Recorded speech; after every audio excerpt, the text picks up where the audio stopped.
If you are not putting enough of the efforts and time while writing the motivation letter or statement of purpose for Erasmus Mundus scholarship or any other scholarship, then it means you are not serious about that, and the program committee will definitely reject your application if your motivation letter or statement of purpose is not up to the mark. So in this video, we are going to see in detail how you can actually write a well-versed and a good motivation letter or statement of purpose for your application and make sure that the program committee likes your motivation letter and grant you a scholarship. So let me share my screen and we will be seeing that more writing motivation letter and or statement of purpose in detail today. So the first and very important element before you start writing the statement of purpose or motivation letter for your program is that you go to the website and see what the program committee is asking you for. Because sometimes we actually think that there is a generalized pattern for writing these programs statement of purpose or motivation letter, and you actually generalize the same statement of purpose or motivation letter for all your program, but this is not the case. So what you must have to do is you have to go to the program website, check if they have some criteria for the motivation letter or statement of purpose, and you must note them down, and you must actually give value and importance to that first. Before adding your own points, you must comment on what they are asking. So let me give you an example. I have shared one of the programs, which is Erasmus Mundus program, and that is quantitative economics. And if you go in detail to the requirements part and you check out the statement of purpose, they actually give you a detail like what they are expecting in your statement of purpose.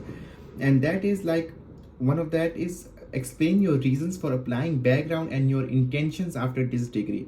So they have asked you for three things: why you are applying, what's your background, and what's your intention after this program. So these three things you must have to add if you are applying for this program. And I'm saying I'm not saying you will find all these details for all the programs you intend to apply, but you will find some in some question and answers or on website some details like what they are expecting. And if you do not find that, then that's okay, but you must first try to find out what the program committee is requiring from you. So once you have that information, the next step is you must make sure that which SOP or which story you are creating in your mind is aligned with the program you are applying to and with the background as well.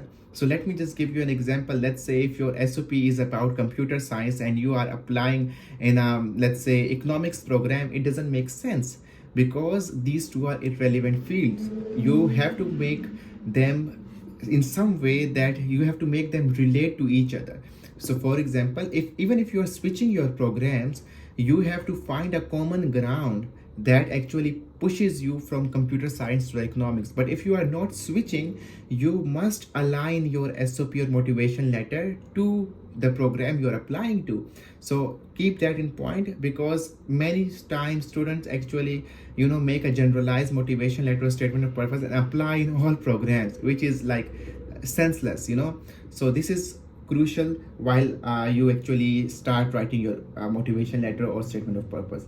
So the third important aspect is how you actually open your SOP or motivation letter.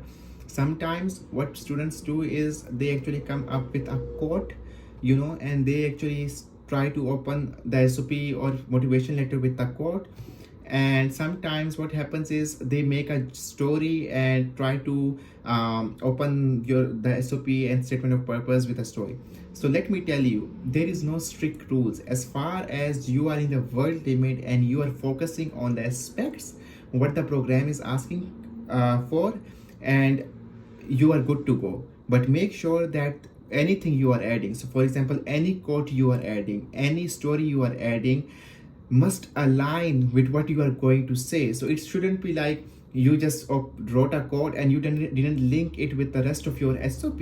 So this is not what you are going to do. So if you have a quote or if you are sharing any story starting with any hook sentence, that sentence must link with the rest of your SOP, so that when the writer or when the program committee is concluding your SOP, they find the conclusion in your quote or in your hook sentence.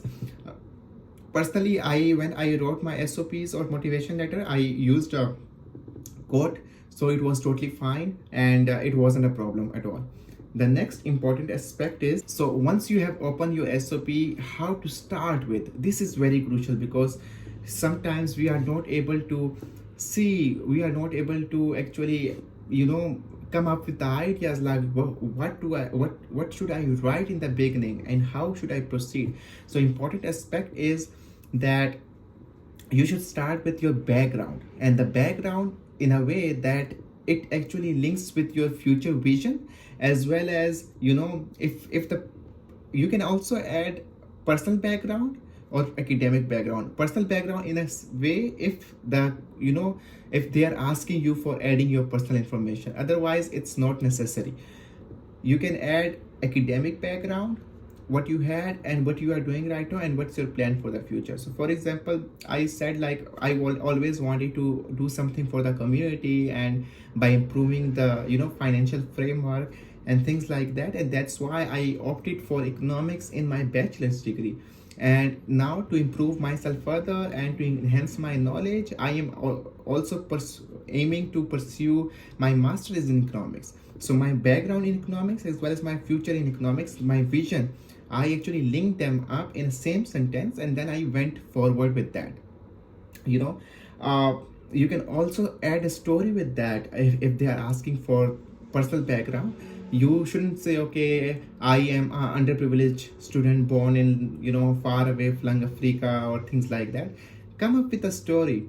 You say, I always have seen my childhood as a challenging, where lack of resources pushed me to think beyond my own self for the rest of my community. So things like that. Come up with a story that actually gives the same meaning, but with a different perfection. So academic background is necessary and important. Personal background, you can add that if it's very different one from the rest of people, and if it's adding value to your academic life or personal life, then add that. Otherwise it's not necessary. And if it would be very nice if you add it with a story. Once you have added your background, you now link it with the future vision, what you want to achieve. Okay, so the next important aspect is, so what will you learn during the program? And now for this, what you have to do is go to the website of the program you are applying. You need to know what courses they are offering, what programs they have, and what value that adds, and what's the vision of those programs. So you will actually find out, okay, you will learn this. Now this will be the academic point. The second point will be, obviously it will be a culture change exchange experience as well, because wherever you are going, you will meet different people, and then you will also have a professional experience as well. But focus on academic, because masters and PhD are academic programs. They are not here for enjoyment. Okay, so you need to focus more on the academic side, but don't forget to add value on the culture exchange and professional. How professional? Obviously you might be doing an internship, or you might be doing a part-time job, or you might be meeting other professional people that will actually groom you professionally as well. Okay, and once you have all this experience, how these are going to help you in your dreams, it should be a concluding sentence of that paragraph, and that goals and that how that will help you should align with the vision that you actually previously mentioned in the background. So I hope you are getting it.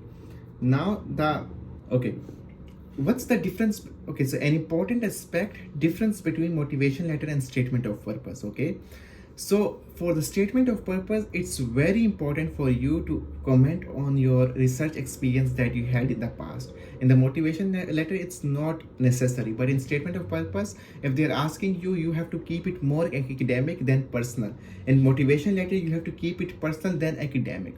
I hope you are getting this difference. In personal, you have to focus more on the personal, and they usually have a limit of 500 words. Then professional, then academic. In a statement of purpose, you have to focus more on the academic as compared to the personal. And I actually recommend you to add this part if you have that the research experience in the past, and any thesis ideas you have, you can add that in both. So it's not a problem, but you must add it in your statement of purpose. And what you should add is you should comment on the past experiences you have in the research, in the thesis you have already done, or what ideas you do have. So let's say if you haven't done thesis, you have done some past work. So what you are going to do is you have to say, I have worked in this project, and from this project focus more on the learnings, that what you learned from those.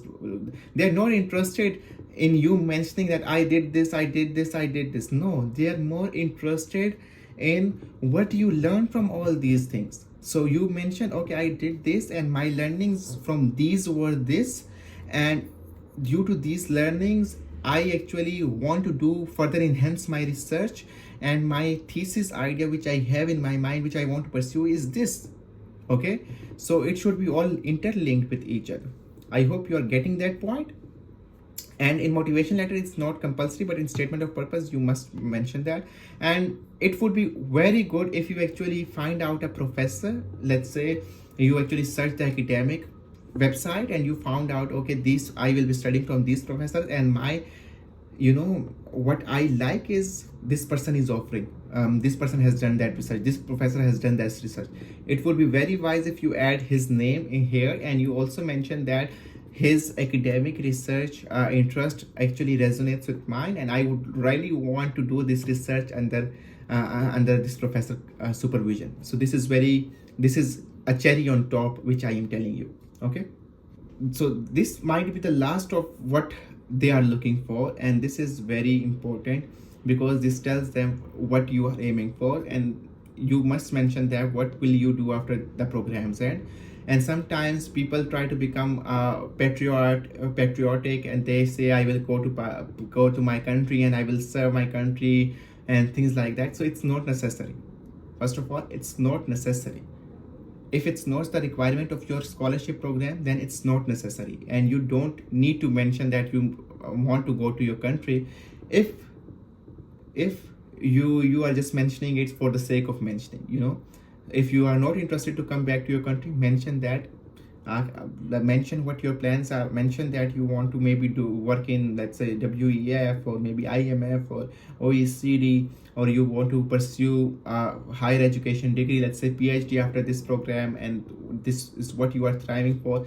And don't forget to add your long-term vision, like what you are going to do in, let's say, what your eventual goal is, you know, what you want to do. So this is how a good statement of purpose or motivation letter you should write. And this actually, once you have this,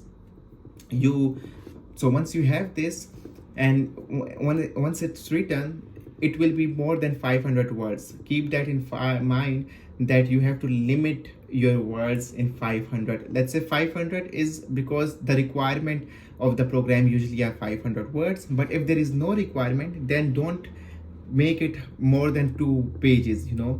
So you should limit it in 2 pages. If there is no restriction, if there is restriction, follow the restriction. And if the restriction is of 200 words, 250 words, you don't need to comment on everything. Focus on what they have asked. Okay, so it's always about the quality, not quantity. So focus on the quality of your content. So this is all I had to share with you today, and I hope this video would have added value. And if you implement this, I am sure you will write a very good statement of purpose or motivation letter for yourself. And I wish you good luck for securing your scholarship for your own self as well. Till then, take care, have a good day, bye.